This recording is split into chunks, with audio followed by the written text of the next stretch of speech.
बिस्मिल्लाहिर्रहमानिर्रहीम। कल हम लोगों ने स्टार्ट किया था जी validity of contract and agreement, chapter number 3।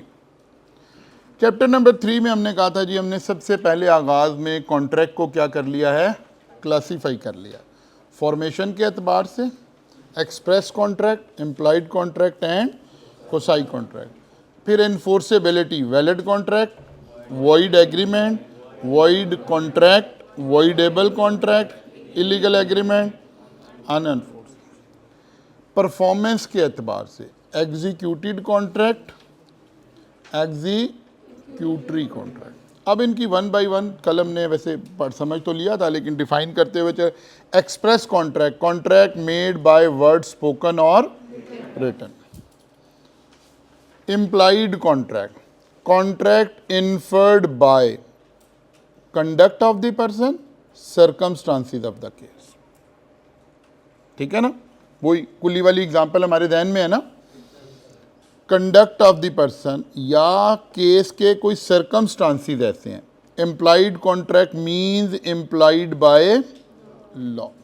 The contract is assume to exist without oral और रिटन एग्रीमेंट। कोई हमने एग्रीमेंट किया नहीं है, बल्कि लॉ ने इसको एज्यूम कर लिया है कि ये कॉन्ट्रैक्ट हमारा एग्जिस्ट करता है। ठीक होगी बात जी। Essence of employed contract is that no person should be unjustly benefited at the expense of another. Employed contract में से ही हमने निकाला था कोसाई कॉन्ट्रैक्ट। चैप्टर नंबर 8 में जाकर इस सारे की डिटेल पढ़नी है हमने। ठीक है ना।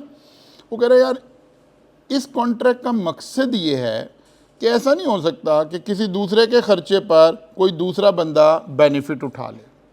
ठीक है ना। मसलन आप रास्ते से गुजर रहे थे और आपको कोई चीज़ मिली है। अब किसी की वैल्यूएबल चीज़ है तो वो आपकी तो नहीं हो गई कि आपको मिल गई है तो आपकी हो गई है, ऐसा तो पॉसिबल नहीं है। तो लॉ ने क्या किया, यहाँ एम्प्लॉयड कर लेना है। और एम्प्लॉयड में से ही हमने दूसरी एग्जाम्पल क्या निकालनी है, quasi contract. Contractual right and obligation are imposed by law.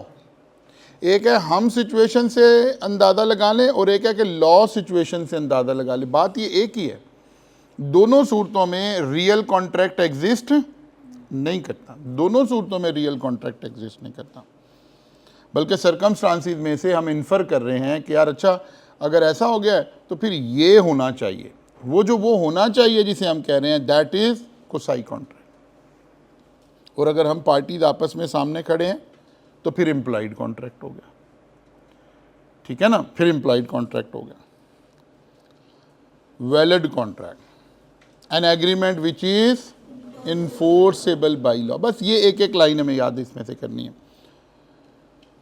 Void agreement, an agreement which is not enforceable by law. N agreement which is not enforceable by, notice that void agreement is void ab initio, void from the beginning।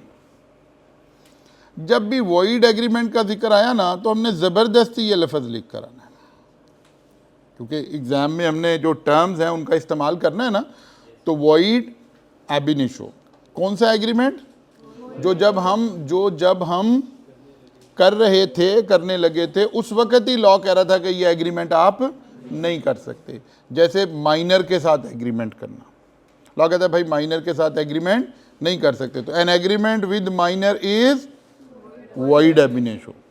ठीक है ना, an agreement with minor is void ab initio। Done हो गई बात। वही नीचे माइनरी की example लिखे, void contract, a contract which ceases to be enforceable by law becomes void when it ceases to be, बाद में हुआ ये। ठीक है ना, बाद में लॉ ने उसे सीज कर दिया कि नहीं भाई ये कॉन्ट्रैक्ट नहीं हो सकता। तो जो ऑलरेडी किए हुए थे वो भी सीज हो गए। मैंने कल आपको कोविड की एग्जांपल दी थी। ठीक है ना, ऑलरेडी हमने फंक्शन बुक किया हुआ है, अब लॉ कह रहा है कि नहीं भाई ऐसा नहीं हो सकता, आउटडोर फंक्शन नहीं हो सकते। आपने बोर्ड के एग्ज़ाम की फ़ीस जमा कराई हुई है, लॉ कह रहा है बोर्ड के एग्ज़ाम नहीं हो सकते। तो contract become void contract. Void contract mean पहले सही कॉन्ट्रैक्ट था, अब लॉ ने सिचुएशन की वजह से वॉइड डिक्लेयर कर दिया है। अच्छा जी, notice that void contract was valid contract at the time of, but subsequently it ceases to be enforceable. जब आप कॉन्ट्रैक्ट कर रहे थे, जब कोई प्रॉब्लम नहीं थी, जब लॉ को कोई एतराज नहीं था आपसे, आप कोई गलत काम नहीं कर रहे थे, बट वॉइड एग्रीमेंट जब आप कॉन्ट्रैक्ट कर रहे थे, लॉ उसी वक्त कह रहा था कि कॉन्ट्रैक्ट नहीं हो सकता। तो there is a difference between void agreement and void contract. ठीक है ना। अच्छा जी, अब देखिए इस स्लाइड में हमने क्या किया हुआ है। स्लाइड में हमने क्या हुआ कि आपको जो माइंड साइंसेस की टेक्निक्स हैं वो इस्तेमाल हम कर रहे हैं। आपको हर वक्त सारे टाइप ऑफ, जो टाइप हम पढ़ रहे हैं वो सारी टाइप इधर लिखी नज़र आ रही हैं। कभी आपको रीफ्रेज करना पड़ रहा है खुद ही कि अच्छा वॉइड कॉन्ट्रैक्ट, तो वॉइड एग्रीमेंट क्या था, फ़ौरन यहाँ आपने कहा अच्छा ये वॉइड एग्रीमेंट था, ये वॉइड कॉन्ट्रैक्ट था। अच्छा जी, फिर तीसरी बात आपने पढ़ी voidable contract, an agreement which is enforceable by law at the option of aggrieved party, कल ये लफ्ज़ बोल गए थे हम, and not at the option of defaulting party। जैसे ही एग्रीमेंट में कोई डिस्प्यूट राइज होता है तो एक पार्टी एग्रीव्ड बन जाती है और दूसरी डिफॉल्टिंग बन जाती है। हर दफ़ा लॉ ये नहीं कहता कि यार एग्रीड पार्टी बताए कॉन्ट्रैक्ट चलाना है या ख़त्म करना है, हर दफ़ा नहीं कहता। कुछ सर्कमस्टांसिस में लॉ कहता है कि नहीं भाई, एग्रीड पार्टी से पूछ लें, अगर ये चाहता है तो कॉन्ट्रैक्ट को कंटिन्यू कर देते हैं, और अगर ये चाहता है तो कॉन्ट्रैक्ट को सेट असाइड कर देते हैं, कैंसिल कर देते हैं। This type of contract is called. अब हमें देखिए, void agreement, void contract, voidable contract. अब इसमें डिफरेंशिएट करना हमें आ रहा है। Illegal agreement, an agreement the object of which is illegal. Unenforceable agreement, an agreement which is otherwise valid but due to some technical lacking such as writing remains.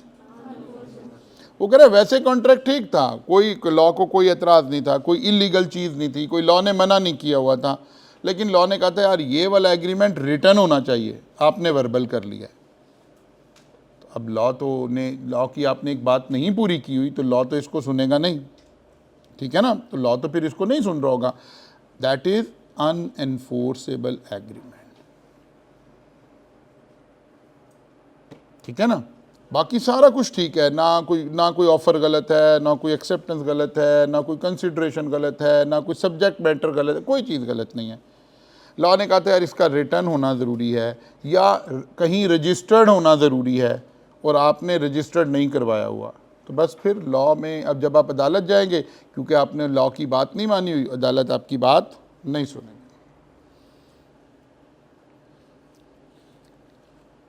Executed contract, performance के एतबार से हमने दो हिस्से बनाए थे, executed and a contract where both parties have performed their respective promises. Will you purchase my house for ₹10 million? ने कहा यस, एग्रीमेंट हो गया। उसने मुझे 10 मिलियन पे कर दिए, मैंने घर उसके नाम ट्रांसफ़र कर दिया। कॉन्ट्रैक्ट क्या हो गया है? परफॉर्म हो गया है, एग्जीक्यूट हो गया है। हमारी जो ऑब्लिगेशन थी वो दोनों की क्या हो गई हैं? ख़त्म हो गई हैं। क्योंकि कॉन्ट्रैक्ट क्या करता है? Contract create legal obligation, contract create legal obligation, एक प्रोमिजर की और एक प्रोमिजी की। कॉन्ट्रैक्ट क्रिएट लीगल ऑब्लिगेशन, एक प्रोमिजर की, एक प्रोमिजर की। प्रोमिजर ने अपना काम पूरा कर दिया, प्रोमिजी ने अपना काम पूरा कर दिया, कॉन्ट्रैक्ट क्या हो गया है? ख़त्म हो गया है। आपने पीआरसी में एडमिशन लिया राइज में, राइज ने अपना काम कर दिया, आपने अपना काम कर दिया, फीस दे दी, कॉन्ट्रैक्ट क्या हो गया? एग्जीक्यूट हो गया। आपने मोबाइल ख़रीदा था, आपने पैसे दे दिए, उसने आपको मोबाइल दे दिया, कॉन्ट्रैक्ट क्या हो गया? एग्जीक्यूट हो गया। Executory contract, a contract which is a contract in which something remains to be done.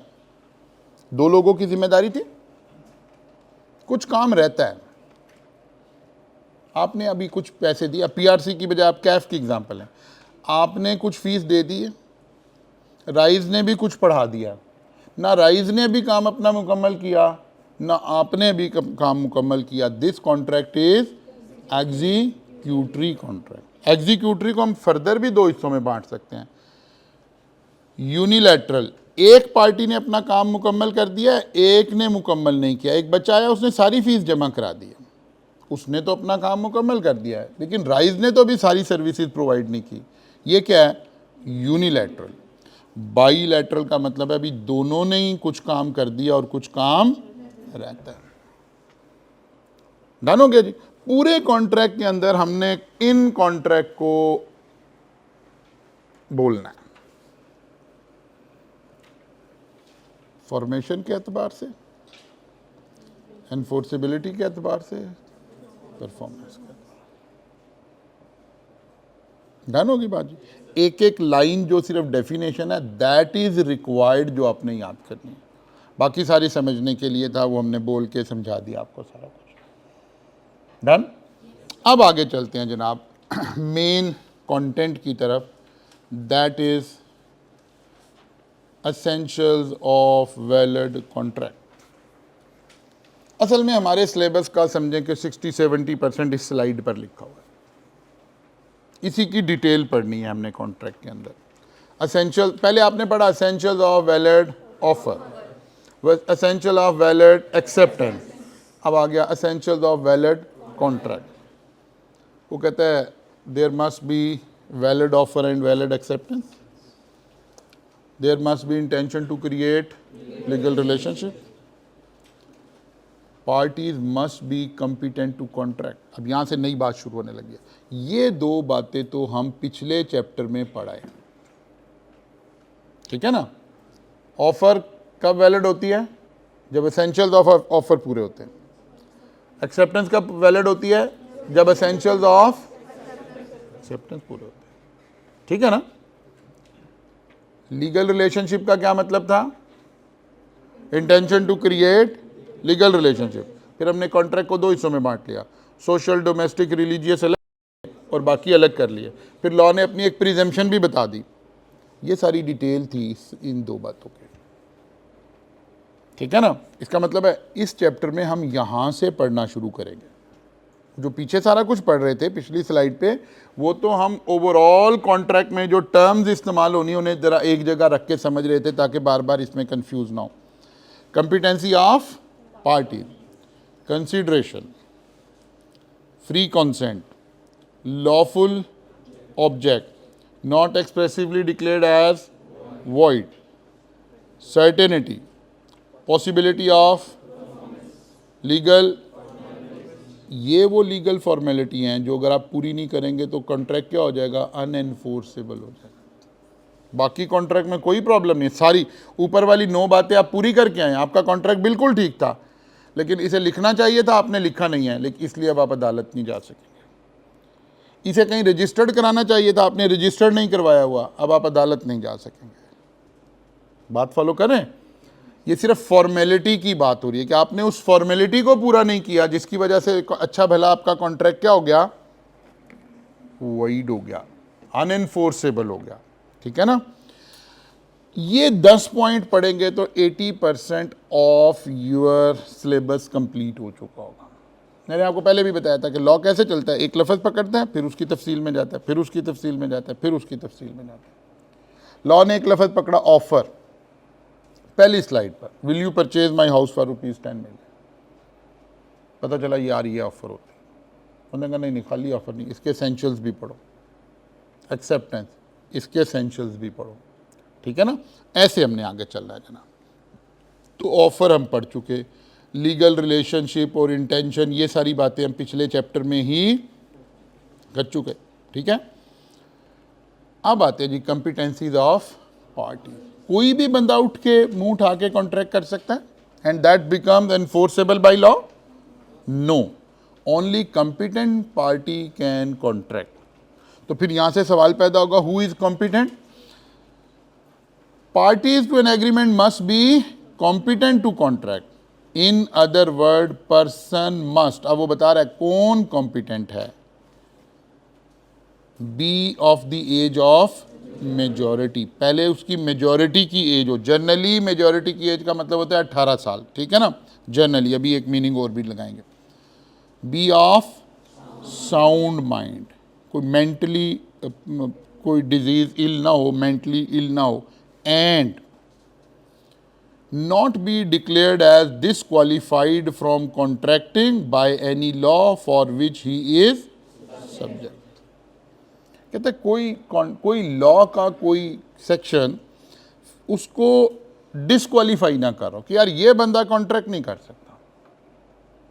There are some person जिनके बारे में लॉ कहता है ये बंदा कॉन्ट्रैक्ट नहीं कर सकता, ये बंदा इतने दिन तक कॉन्ट्रैक्ट नहीं कर सकता। मसलन कोई शख्स कैद में है, जेल में है, वो कोई कॉन्ट्रैक्ट नहीं कर सकता, ठीक है ना, जब तक वो जेल में है वो कोई कॉन्ट्रैक्ट नहीं कर सकता। ठीक होगी बात है। अच्छा, जब लॉ कभी ऐसे पॉइंट बनाए ना 1 2 3 या बुलेट्स में लिख दे, ABC लिख दे, और उनके दरमियान में देखें 3 पॉइंट थे ना, सेकंड लास्ट पॉइंट के साथ एंड लिखा हुआ है, ठीक है ना। अब ये 5 पॉइंट होते तो 4th के साथ लिखा होता, सेकंड लास्ट के साथ। जब लॉ ऐसे लिखे कोई चीज़, इसका मतलब होता है ये जो 5 पॉइंट है ना, ये पांचों के पांचों एक वक्त में पूरे होने चाहिए। यानी उस बंदे को मेजॉरिटी की एज भी होनी चाहिए, साउंड माइंड भी होना चाहिए, और डिस्क्वालीफाइड भी नहीं होना चाहिए। पांचों बातें, चारों बातें, तीनों बातें एक वक्त में पूरी होनी चाहिए। ठीक होगी बात। और अगर एंड की जगह यहाँ और लिखा हो, बाज़ जगह ये आप टैक्स में भी पढ़ेंगे चल के डिटेल में, और लिखा हो, तो इसका मतलब होता है इनमें से कोई एक बात पूरी हो जाए तो आप क्वालिफाई कर गए। तो ये लॉ पढ़ते हुए हमने ध्यान रखना है कि कहाँ एंड लिखा हुआ है और कहाँ और लिखा हुआ है। बाद दफ़ा कोई जरा लॉ को, हर तरह के ही लोग होते हैं ना, जब लेजिस्लेटर लॉ लिख रहा है वहाँ थोड़े अच्छी राइटिंग स्किल वाले लोग भी होते हैं, वीक वाले, बाद दफ़ा वीक वाला बंदा लिखा होता है, वो यहाँ हर जगह एंड लगाता है, 10 दफ़ा एंड लिखता है। लॉ का ये स्टाइल है, आप सेकंड लास्ट पर एक दफ़ा लिख दें, इसका मतलब है सारी कंडीशन पूरी करनी। डन होगी बात जी। अच्छा जी, capacity to contract, competent to contract. अब लॉ ने तो कॉम्पिटेंट की बात की है, एग्जामिनर है ना, आई कैप का है, वो रिवर्स स्विंग खेलना शुरू कर देता है, ठीक है। इसलिए हमने यहाँ पे क्या लिखा, इनकॉम्पिटेंट टू कॉन्ट्रैक्ट। अगर कोई बंदा कॉम्पिटेंट टू कॉन्ट्रैक्ट है तो उसमें ये 3 क्वालिटीज़ चाहिए, मेजर हो, साउंड माइंड हो, not disqualified by law, not disqualified by, और इन तीनों के दरमियान क्या लिखा हुआ है, ठीक है ना। और अगर कोई बंदा इनकॉम्पिटेंट हो तो मेजर का उल्ट करें माइनर, साउंड माइंड का, नॉट डिस्क्वालीफाइड का, इसके दरमियान में और लगा हुआ है। कोई एक भी बात आपके अंदर पैदा हो गई तो आप कॉन्ट्रैक्ट नहीं कर सकते, ठीक है ना। एक माइनर है, अनसाउंड माइंड नहीं है, डिस्क्वालीफाइड बाय लॉ नहीं है, लेकिन कॉन्ट्रैक्ट नहीं कर सकता। एक बंदा मेजर है लेकिन अनसाउंड माइंड है तो कॉन्ट्रैक्ट नहीं कर सकता। इनमें से कोई एक भी खूबी अंदर पैदा हो गई तो आप कॉन्ट्रैक्ट नहीं कर सकते। ये तीनों खूबियां पैदा होंगी तो कॉन्ट्रैक्ट कर सकते हैं। इधर वाला बंदा कॉन्ट्रैक्ट करेगा तो ये क्या होगा, इधर वाला बंदा करेगा तो वॉइड एग्रीमेंट, एग्रीमेंट कॉन्ट्रैक्ट नहीं। जब वो कर रहा है, जब भी लॉ कह रहा है कि तो कैपेसिटी टू कॉन्ट्रैक्ट ही नहीं है। फॉर्मेशन के टाइम पर ही लॉ क्या कह रहा है, नहीं है। जी जनाब, अगर फॉर्मेशन के टाइम पे ये सब क्राइटेरिया पूरा हो रहा हो ना सर, और उसके बाद अगर साबित हो जाए कि ये बंदा ठीक नहीं है मेंटली, तो कॉन्ट्रैक्ट रहेगा या खत्म? जी बिल्कुल रहेगा। Eight the time of contract देखना, अभी जब हम डिटेल पढ़ेंगे ना, इन तीनों की डिटेल पढ़नी है। इसीलिए तो मैं कह रहा हूँ कि लॉ ने चलना कैसे है। अब माइनर को अलग पढ़ेंगे हम, अनसाउंड माइंड को अलग पढ़ेंगे हम, डिस्क्वालीफाइड बाय लॉ को अलग पढ़ेंगे। लॉ ने ऐसे ही तो चलना है, एक एक लफ्ज़ को आगे लेकर चलना है। ओके मैंने कहा शायद आप ये कह रहे हो कि अगर जिस वक्त कॉन्ट्रैक्ट किया था उस वक्त तो मेजर था, बंदा बाद में माइनर हो गया तो क्या करेंगे। मैं तो डर गया था, मैंने कहा कोई मेडिकल साइंस का नया सवाल आ गया है ठीक है ना। हाँ, बाद में अनसाउंड माइंड तो हो सकता है, बाद में डिस्क्वालीफाइड बाय लॉ भी हो सकता है, लेकिन बाद में हुआ ना। एक शख्स जेल में चला जाए तो कॉन्ट्रैक्ट नहीं कर सकता, भले उसका कैदी नंबर लगाओ या ना लगाओ, ठीक है ना, तो कॉन्ट्रैक्ट नहीं कर सकता। लेकिन जो कॉन्ट्रैक्ट उसने पहले किया हुआ है, जेल में जाने से पहले किया हुआ है, तो जरा कॉमन सेंस से पूछिए उस कॉन्ट्रैक्ट का क्या स्टेटस है, वो तो वैलिड है वो तो। वरना तो जब किसी कॉन्ट्रैक्ट से बचना हो, वो कहो यार भाई मुझे 2-4 दिन के लिए मेहरबानी जेल में डालो, ये मैं अपने कॉन्ट्रैक्ट को से डिसएग्री करना चाहता हूँ, तो काम खराब हो जाएगा। इसीलिए ये सारी क्वालिफिकेशन हम देख रहे हैं eight the time of contract. एक शख्स से आप कॉन्ट्रैक्ट कर रहे हैं, वो उस वक्त 17 साल और 6 माह का था, 17.5 साल का था, लेकिन जब कॉन्ट्रैक्ट डिस्प्यूट में आया उस वक्त वो 19 साल का हो गया। कॉन्ट्रैक्ट कैसे देखेगा?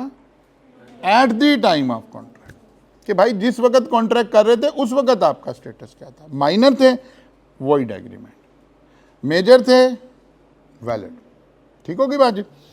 अच्छा जी, इसको कहते हैं competency of contract. Who is competent to contract. अभी हमें इन तीनों की तफसीलात भी आगे चल के पढ़नी। अच्छा जी, आगे आ गया consideration. An agreement must be supported by, consideration को हमने सादा तरीके से डिफाइन किया हुआ है, something in exchange. Will you purchase by house for rupees 10 million, मेरे लिए 10 मिलियन कंसिडरेशन है, आपके लिए घर consideration. Consideration has been defined as the price paid by one party for the promise of consideration require not only presence of consideration but also, वो कहते हैं consideration में 2 क्वालिटी होनी चाहिए। पहली बात है कंसिडरेशन होनी ही चाहिए। कहता है जी कोई कंसिडरेशन, मैं तो फ्री कर रहा हूँ ये काम, तो फिर कॉन्ट्रैक्ट नहीं एग्जिस्ट करता। आपने देखा हिस्ट्री में हमें ना बाज़ बड़े मशहूर मुकदमात नज़र आते हैं, जैसे कि किसी मशहूर मुकदमे का नाम लें हैं, नहीं जरा कोई हिस्टोरिकल वैल्यू वाला, ये तो है ना, जरा हमारे कायदे आज़म ने मुकदमा लड़ा था इनका, तौहीन रिसालत वाला जो था, हाँ मुमताज़ कादरी, आज के दौर का हो गया ना। कायदे आज़म ने लड़ा था गाजी इल्मुद्दीन शेख पर, ठीक है ना। अब ये वक्त के बड़े बड़े वकील हैं, ठीक है, और आज के दौर में ऐसे सोचें कि कोई बहुत बड़ा वकील है, जैसे एतजाज़ एहसन हो गए, कोई बड़े बड़े वकील जो करोड़ों रुपया फ़ीस लेते हैं। कोई अचानक से एक ऐसा मुकदमा आता है, वो कहते हैं यार मैं ये मुकदमा लड़ूंगा, मैं इसकी 10 रुपये फ़ीस लूँगा। अब जो बंदा 10 करोड़ फ़ीस लेता है वो कितनी फ़ीस ले रहा है? वो अल्लाह के बंदो तुम फ्री लड़ दो, 10 रुपये क्यों ले रहे हैं? इस वजह से ले रहे हैं जो वजह यहाँ लिखी हुई है कि अगर कंसिडरेशन नहीं होगी तो कॉन्ट्रैक्ट ही नहीं होगा। तो कंसिडरेशन का होना ज़रूरी है, उसका फेयर मार्केट वैल्यू होना ज़रूरी नहीं है कि जी 10 करोड़ की चीज़ आप 10 रुपये में कैसे दे सकते हैं। भाई दे सकते हैं, मेरी मर्जी। कंसिडरेशन का होना ज़रूरी है, उसका फेयर मार्केट वैल्यू जर्नली होना ज़रूरी नहीं है, नंबर 1। नंबर 2, कंसिडरेशन का लॉफुल होना ज़रूरी है। वही जो मैं कहता, will you purchase my house for rupees 10 million, उसने कहा हाँ घर तो खरीदना है लेकिन कैश नहीं है। पता है ना आपको फिर क्या है, अभी सुबह ठीक है, तो कहता है यार ड्रग्स पड़ी है वो ले लो भाई, माल पड़ा है धंधे वाला, तो वो उठा लो, तुम्हारा भी यही धंधा है, वो बेच देना भाई। लॉ कह रहा है नहीं, consideration must be lawful. Consideration का होना ज़रूरी है, लॉफुल होना ज़रूरी है, लेकिन अकाउंटेंट की तरह फेयर मार्केट वैल्यू होना ज़रूरी नहीं। ठीक है ना। 10 करोड़ का घर है, आप 10 रुपये का बेच रहे हैं, लॉ को कोई एतराज़ नहीं है। हाँ, लॉ को एक शक पड़ा है कहीं गन पॉइंट पे तो नहीं आपसे करवा लिया, तो वो चैप्टर 4 में देखेंगे चल के कि गन पॉइंट तो नहीं थी। गन पॉइंट नहीं है, मैं अपनी विल से 10 करोड़ की चीज़ 10 रुपये की दे रहा हूँ, तो ओके फाइन, लॉ को कोई एतराज़ नहीं। 10 करोड़ की चीज़ मैं फ्री दे रहा हूँ, लॉ को एतराज़ है। लॉ कहता है ठीक है दे दें, हमें कोई इतराज़ नहीं है, लेकिन अगर लड़ाई हो गई और मुकदमा लेके आए तो हम नहीं सुनेंगे, बिकॉज कंसिडरेशन का होना ज़रूरी है। डन होगी बात जी। अच्छा जी, free consent, an agreement must be made between parties by free consent. इसकी डिटेल यहाँ से पहले तक का एरिया हमने इस चैप्टर में पढ़ना है, फ्री कॉन्सेंट का एरिया हमने चैप्टर नंबर पढ़ना है, लेकिन डेफिनेशन यही लिखी हुई है। वो कहता है कॉन्सेंट इज नॉट फ्री। अब ना लॉ दो तरह से चीज़ों को डिफाइन करता है, बाद दफ़ा पॉजिटिवली, बाद दफ़ा negatively. Who is competent to contract, positively define किया लॉ ने, कहा अगर बंदा 18 साल का हो, साउंड माइंड हो, डिसक्वालीफाइड बाय लॉ ना हो तो कॉम्पिटेंट है। यहाँ लॉ ये नहीं कह रहा, लॉ कह रहा है consent is not free. What is free consent नहीं बता रहा, बल्कि क्या बता रहा है, what is not free consent. उधर भी बताया जा सकता है ना कि हु इज नॉट कॉम्पिटेंट, लेकिन उसने कहा नहीं, हु इज कॉम्पिटेंट। तो कभी लॉ एक ऑप्शन इस्तेमाल कर लेता है, कभी दूसरी। Consent is not free if it is obtained by coercion, undue influence, fraud, misrepresentation, mistake. वो कहते हैं अगर किसी की कंसेंट हासिल करने के लिए इन 5 में से कोई आप हरबा इस्तेमाल करें, कोजन का तो मतलब होता है सिर्फ फेंटा शेंटा लगा दे, ठीक है ना, फिजिकल फोर्स अप्लाई कर दे, मारें, धमकाएं। अनड्यू इन्फ्लुएंस का मतलब होता है अपने ओहदे का नाजायज़ इस्तेमाल करें, ठीक है ना, अपनी पोजीशन का नाजायज़ इस्तेमाल करें। फ्रॉड का आपको पता ही है, हमारा कौमी खेल है। मिसरिप्रेजेंटेशन और मिस्टेक। अब इन्हें सबको 5 अल्फाज को हमें डिटेल में पढ़ना है, लेकिन ये चैप्टर नंबर 4 की बातें आ रही हैं। अभी फिलहाल आपने डेफिनेशन पढ़ी। Lawful object, object of an agreement must be, an object is said to be unlawful. फिर नेगेटिवली डिफाइन करती है, बजाय इसके कि लॉफुल ऑब्जेक्ट डिफाइन करते हैं, हमने क्या कर दिया, अनलॉफुल। वो कहता है हर वो काम अनलॉफुल है विच इज़ फॉरबिडन बाय, जो कानून मना कर रहा हो, जैसे किसी की जान, माल, इज्जत, आबरू को नुकसान नहीं पहुंचा सकते, ठीक है ना। Is of such a nature that if permitted would defeat the provision of any. कहते हैं यार कोई काम ऐसा हो कि जिसका ना बज़ाहिर देखने में तो कोई हरज ना नज़र आ रहा हो, लेकिन असल में इसकी रूह ऐसी हो कि हम किसी दूसरे कानून को धोखा दे रहे हो, हम कोई विंडो ड्रेसिंग कर रहे हो। जैसे वो किस कौम का जिक्र आता है ना, बनी इसराइल का आता है, वो जो मछलियों के शिकार पे पाबंदी लगी थी, ठीक है ना, हफ्ते के दिन अल्लाह ने कहा यार हफ्ते के दिन समुंदर से मछलियाँ नहीं पकड़नी। वो कहा ठीक है जी नहीं पकड़नी, अल्लाह ने कह दिया नहीं पकड़नी। वो क्या करते थे, समुंदर में से खाला बना के, तालाब बना के मछलियाँ वहाँ ले आते थे, कहते थे समुंदर से तो नहीं पकड़ रहे, हम तो इधर तालाब में से पकड़ रहे हैं। ये यही बात लिखी हुई है कि आप कोई ऐसी हरकत करें जो बेसिकली लॉ की रूह को, बज़ाहिर तो आप कह दें कि मैं तो नहीं ऐसा कर रहा, लेकिन असल में लॉ की रूह को क्या कर रहा हो, डिफीट ही कर रहा हो, ठीक है ना। वो कहता है ये वाली बात भी क्या है, फिर अनलॉफुल है।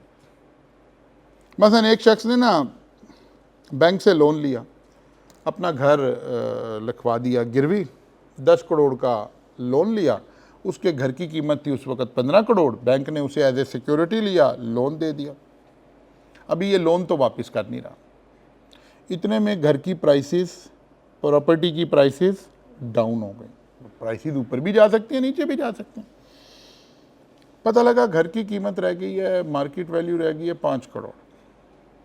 ये और पक्का हो गया, इसने कहा अब कोई किस्त नहीं देनी। बैंक ज़्यादा से ज़्यादा क्या करेगा, घर बेच देगा। कहता बेच दे कोई बात नहीं। जब घर बिकने लगा तो इसने अपने एक दोस्त को कहा यार ये ज़रा घर बिक रहा है, इसे ख़रीद लो, तो मुझे बेच देना बाद में ही दिखा। अब ये क्या कर रहा है, लॉ को डिफीट कर रहा है, ठीक है ना। इसका ताल्लुक नहीं, इसका ताल्लुक वही बनी इसराइल से है, वही कबीले के जीन चल रहे ना, ये मछलियों वाला काम कर रहा है, ठीक हो गई बात जी। अच्छा जी, इट इज़ फ्रॉडुलेंट, और अगर कोई है ही चीज़ fraudulent, it involves an injury to the person or property of another person. अगरचे बात यहाँ कवर हो गई थी, लेकिन लॉ ने ज़रा उसे और क्लैरिफाई करने के लिए कर दिया। The court regard it as immoral, opposed to public policy.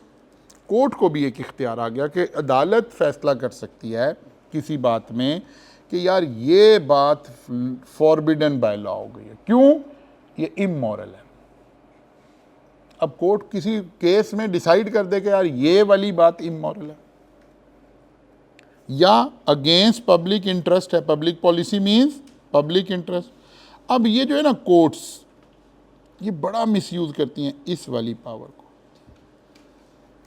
आपको पता है हर साल बाद 2 साल बाद हुकूमत की और कोर्ट्स की आपस में लड़ाई शुरू हो जाती है। एक वक्त आता है कि एक बंदे को कहते हैं ये सारा कुछ ही गलत कर रहा है, थोड़े दिनों बाद उन्हीं फैसलों में उसे बाइज्जत रिहा करके और उसे वज़ीर आज़म बना देते हैं, और जो वज़ीर आज़म होता है उसे जेल में डाल देते हैं। तो फिर जेल वाला वज़ीर आज़म आ जाएगा, ये फिर जेल में बैठे होंगे।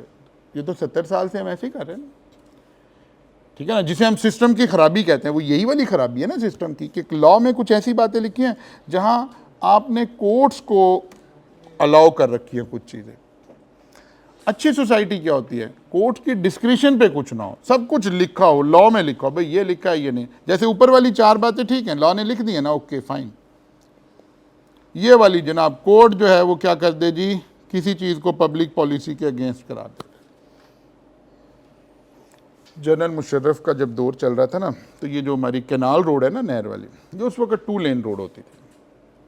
अब बड़ा प्रेशर पड़ा हुआ था, सारी ट्रैफिक चौक, सारा कुछ बुरा हाल, और इस रोड को बड़ा करने का फ़ैसला किया गया।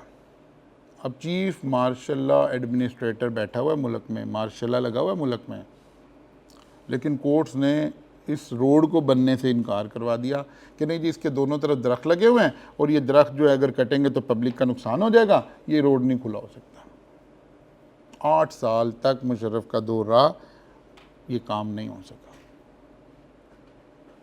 ठीक है ना, बिकॉज कोर्ट कंसिडर्ड इट कि ये अनलॉफुल है अगर आप दरख्त काट देंगे तो। नई हुकूमत आई जिससे कोर्ट की बनती होगी, चलो मैं नाम ही ले देता हूँ, शहबाज शरीफ साहब की हुकूमत आई उन्होंने कोर्ट में एक एप्लीकेशन, उन्होंने कहा जी एक कमीशन बनाया जाए, दरख्त काउंट किए जाए कितने दरख्त लगे हुए हैं, इससे 10 गुना दरख्त हम पहले लगा देते हैं, उसके बाद इन्हें काटने की इजाज़त है। उन्होंने कहा हाँ हाँ बिल्कुल ठीक हो गया, चलो जी बात खत्म हो गई। ऐसे कोर्ट प्ले कर रहे होते हैं इन चीज़ों के साथ। नहीं करते तो किसी चीज़ को नहीं करते, करें तो किसी भी चीज़ को इमोरल करार देते। आपने देखा हमारे यहाँ, मैं थोड़ा सा ज़रा आपको, आपका माइंड ज़रा बेटरली डाइजेस्ट करे चीज़ों को, तो मुझे कुछ बातें बोलनी पड़ रही होंगी। जैसे हमारे मुल्क में हमारे कल्चर, हमारे नॉर्म्स, हमारे रिलीजियस सारी चीज़ों के अगेंस्ट हर मार्च में एक औरत मार्च क्रिएट हो जाता है ना, याद है ना आपको, मार्च के महीने में एक औरत मार्च क्रिएट हो जाता है। कोर्ट उसको इमोरल करार देती हैं, ठीक है ना, कि यार नहीं ये हमारे कल्चर से, नॉर्म से मैच नहीं करता है। जो फीमेल्स के हकूक़ हैं वो किसी और तरह के हकूक़ हैं, वो इस्लाम, मज़हब, हमारा कल्चर, हमारी माएँ, हमारी बहनें, हमारे घरों में जो बेटियां हमारी बैठे हैं, उन्हें वो हकूक़ नहीं चाहिए जो वो मांग रहे हैं। Court can regard it as immoral activity. Court किसी ड्रामे को, किसी फिल्म को, किसी चीज़ को यहाँ लाकर रगड़ा लगा सकती है। ठीक होगी बात। तो खैर ये 4-5 बातें क्या आ गई जी, लॉफुल ऑब्जेक्ट, ये सारी हमने अलग अलग भी पढ़नी है अभी अगले चैप्टर में चल के। Not expressively declared as void, there are certain agreement which have been expressively declared as void, void agreement, the consideration or object of which is partly unlawful, consideration unlawful। कोई घर बेचा था और कंसिडरेशन के तौर पर ड्रग्स ले ली थी, लॉ कह रहा पार्टली भी ले ली थी, आधे पैसे ले लिए थे, आधी ड्रग्स ले ली थी, तब भी कॉन्ट्रैक्ट क्या हो गया, void हो गया। An agreement made without consideration, अगर consideration involved नहीं है तो agreement void है। Agreement in restraint of marriage, restraint of का मतलब है मना करना, पाबंदी लगाना। वो कहता है अगर कोई शख्स किसी के साथ ये एग्री करे कि तुम शादी नहीं करोगे या इतने अरसे तक शादी नहीं करोगे, what ever the reason is, law कहता है ये इस एग्रीमेंट की कोई हैसियत नहीं। Agreement in restrain of legal proceeding, आप लॉ राइज में एडमिशन ले रहे हो, राइज अपने फॉर्म के अंदर एक बात लिखे, आप फॉर्म साइन करते हैं ना, कभी पढ़ के भी करा करें, ठीक है ना, डायरेक्ट साइन नहीं कर देने चाहिए हमें। फ़र्ज़ करें फॉर्म की बैक पर ही एक शिक लिखी हुई है कि यार अगर कभी भी आपका और राइज का कोई डिस्प्यूट राइज हो गया तो स्टूडेंट का कोई राइट नहीं है कि वो अदालत जा सके। फ़र्ज़ करें ये लिखा हुआ है, लिखा नहीं हुआ, टेंशन ना लें, ठीक है ना, फ़र्ज़ करें ये लिखा हुआ है, तो क्या अब, और आपने साइन कर दिया, एग्री कर दिया, या किसी को जॉब मिलने लगी है कहीं, वो कहता है भाई यहाँ लेटर पे साइन करें कि अगर आपका और हमारा कभी डिस्प्यूट अराइज हो गया तो आप अदालत नहीं जाएंगे। ठीक है भाई, अब आपको तो जॉब चाहिए। लॉ कह रहे नहीं नहीं नहीं, इस एग्रीमेंट की कोई हैसियत नहीं है, आप रेस्ट्रेन कैसे लगा सकते हैं किसी की? बात समझ आ रही है ना? आप किसी के ऊपर कोई पाबंदी तो नहीं लगाते, ये तो बुनियादी हकूक हैं सबके, ठीक है ना। इसी तरह से लिखा है agreement in restrain of trade, किसी पे कारोबार करने पे कोई पाबंदी लगाएं। Uncertain agreement, wagering agreement, wagering का मतलब है जुए के एग्रीमेंट, ज़रा पढ़ी लिखी ज़बान इस्तेमाल हो रही। लॉ कहता है यार ये वाले 7 एग्रीमेंट क्या हैं, वॉइड हैं, ये नहीं कर सकते। इन 7 को हमने डिटेल से आगे चल के पढ़ना है, अभी लिस्ट बन रही है, अभी एक एक डेफिनेशन आ रही है, सिर्फ अभी 10 पॉइंट की पहली डेफिनेशन आ रही है कि यार ऐसे चलना है, ऐसे चलना है, ऐसे चलना है, ये 10 पॉइंट हैं। फिर 2 पॉइंट हम ऑलरेडी पढ़ चुके हैं चैप्टर 2 में, ठीक है ना। अच्छा जी, not expressively declared as void, not expressively declared as void, done होगी बात। सर्टेनिटी, एग्रीमेंट में be void on the ground of uncertainty, the meaning of an agreement must be certain or capable of being certain. वो कहते हैं यार agreement जब आप करेंगे ना तो it should be certain. Certain का मतलब है पता हो, वही जो हमने पहले एग्जांपल ली थी, एक शख्स के पास 2 गाड़ियां हैं, वो कहता है यार गाड़ी खरीदनी है, अब मैं समझ रहा हूँ कार ए, वो समझ रहा है कार बी, सर्टेन नहीं है। अच्छा, कहते हैं सर्टेन क्या ही ना हो, कैपेबल ऑफ बीइंग सर्टेन हो, यानी हालात को जोड़कर पढ़ें तो पता लग रहा हो किसकी बात हो रही है, ठीक है ना। मसलन एक यहाँ एग्जाम्पल में भी ऐसे लिखा, एक शख्स 2 तरह के ऑयल करता है, 3-4 तरह के एसेंशियल ऑयल सेल करता है। अब कुछ ऑयल है उनकी प्राइस है 400, 500, 600, कुछ ऑयल है उसकी प्राइस है 10,000, 15,000। अब मैं कह रहा हूँ यार ये 15,000 का ऑयल है, लेना है, ऑयल का नाम नहीं बताया, it is capable of being certain कि हम कौन से की बात करें, 400 वाले की तो बात नहीं कर रहे ना, जाहिर है 15,000 में। या तो हो ही सर्टेन या कैपेबल ऑफ बीइंग, यानी हालात से जोड़ के पढ़ें तो समझ आ रही हो कि यार क्या बात हो रही है, फिर तो ठीक है। लेकिन अगर हालात से भी सर्टेन नहीं है, हालात से जोड़ें फिर भी सर्टेन नहीं है, अब लॉ कहता है फिर ये एग्रीमेंट फारग हो गया है, on the ground of uncertainty. Agreement must be certain. Possibility of performance, the term of agreement must be capable of being an agreement to do an act impossible in itself is, वो कहते भाई 10 लाख रुपया दो, मुर्दा जिंदा कर दूंगा, ठीक है ना। या जनाब आप पैसे डाल के लाओ एक पेटी में, मैं उसे फूंक मारूंगा, डबल हो जाएंगे, वो डबल चाह वाला काम, ये सारे ही काम थे। ये लॉ आपको यही समझा रहा है कि यार इस तरह के एग्रीमेंट की कोई हैसियत नहीं है, पागल ना बने लोगों से।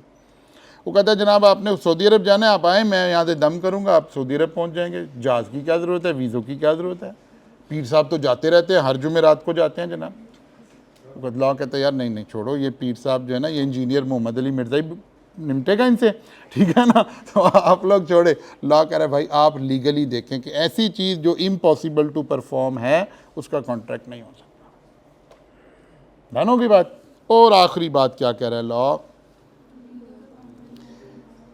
Legal formality, an oral contract is perfectly except in certain where contract must comply with necessary formality. कोई भी हो सकती है, जैसे राइटिंग हो, रजिस्ट्रेशन हो, कोई भी और बात हो।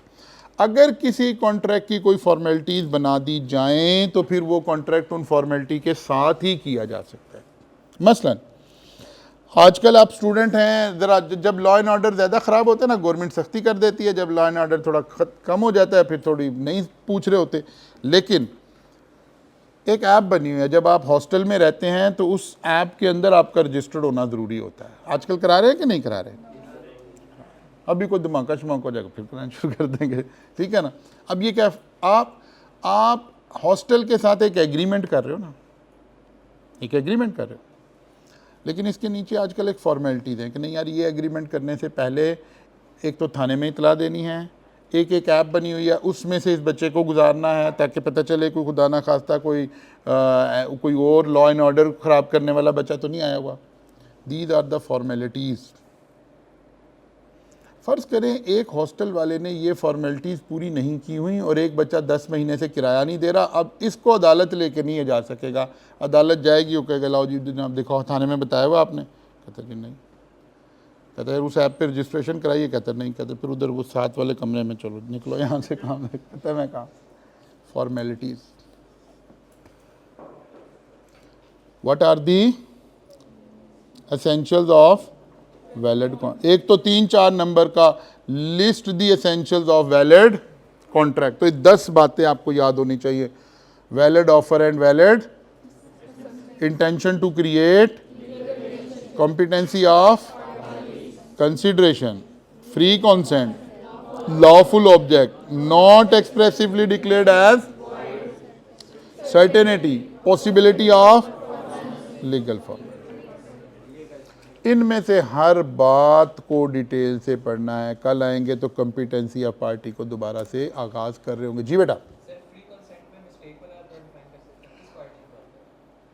दोनों की करनी है बड़ी डिटेल। मिस्टेक पूरे लॉ का सबसे कॉम्प्लेक्स सिचुएशन है, ये अपनी अप्रोप्रिएट जगह पे, वरना तो फिर पूरी बुक अभी ओपन हो जाएगी ना। अगर हम अगली बातों को यहाँ मसलन एक बच्चा कहे सर कोजन से क्या मुराद है, ठीक है ना, अभी तो बस इशारों में हमने बता दिया कि कोजन का मतलब है किसी को मारना पीटना, लेकिन कोजन के ऊपर तो पूरा दोबारा से पढ़ना है। अगर कोजन हो जाएगी तो लॉ का स्टेटस क्या बनेगा, मिस रिप्रेजेंटेशन हो जाएगी तो क्या बनेगा, मिस्टेक होगी तो, अब मिस्टेक तो दो लोग हैं, मैं मिस्टेक करूंगा तो क्या होगा, आप करेंगे तो क्या होगा, हम दोनों करेंगे तो क्या होगा, ये पूरी तफसील आएगी ना। तो लॉ ने वो जो मैं पहले दिन भी कहा, लॉ ने प्याज की तरह चलना है, आहिस्ता आहिस्ता परतें इसकी खुलती जाएंगी और ये सामने आता जाएगा, आहिस्ता आहिस्ता 1 by 1 ही आगे चलेगा, ठीक है ना। अगर यहाँ पढ़ें तो फिर मैंने जैसे अभी सुबह आके कहा, ये हमारे लॉ का 80% ऑफ द सिलेबस लिखा हुआ, तो फिर तो 80% ऑफ द सिलेबस अब यहीं ओपन हो जाएगा ना। तो हर बात अपनी जगह पर जाकर आएगी। स्लाइड नंबर 37 तक हम पहुँच गए, लेकिन ये 10 चीज़ों की डेफिनेशन कल आप याद करके आएंगे। हो सकता है हम क्लास में आपसे लिखवा कर ही देख रहे हो। डन हो गई जी, कल मुलाकात होगी इंशाल्लाह। यहाँ से आगे चलें।